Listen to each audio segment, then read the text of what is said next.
ayon sa aklat ni Juan, Kapitulo 1, versikulo 1 at 14. Nang pasimula siya ang Verbo, at ang Verbo ay sumasa Diyos, at ang Verbo ay Diyos. At nagkatawang tao ang Verbo, at tumahan sa gitna natin, at nakita namin ang kanyang kaluwalhatian. Kaluwalhatian gaya ng sabugtong ng Ama, na puspos ng biyaya at katotohanan.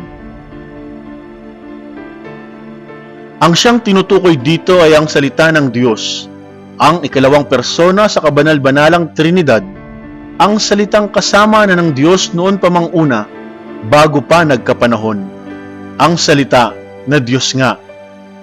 Hindi siya ang salitang pantao o wikang pantao. Siya ang salita na minsan lamang binigkas ng Ama nang loobin niyang tayo'y mahalin at sagipin sa ating pagkakasala. Ang salita ay nagkatawang tao. Kumbaga, umangkin siya ng isang kalikasang pantao at nabuo ang katawan ni Jesus sa sinapupunan ni Maria sa mahimalang paraan. At ang salitang ito ay patuloy na nagkakatawang tao sa ating buhay kung tayo ay patuloy na susunod sa kalooban ng Ama tulad ni Maria. Sa ating pag-oo sa Kanya, siya ay mananahan sa ating puso at kalooban, sa ating pagkatao. At ang kaganapan na ito ay sa pamamagitan ng paggawa ng bawat isa ng maganda, mabuti at banal.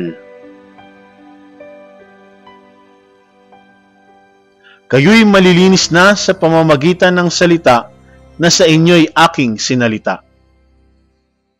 Sumasampalataya ako sa Diyos, Amang makapangyarihan sa lahat, na may gawa ng langit at lupa. Sumasampalataya ako kay Jesucristo, isang anak ng Diyos,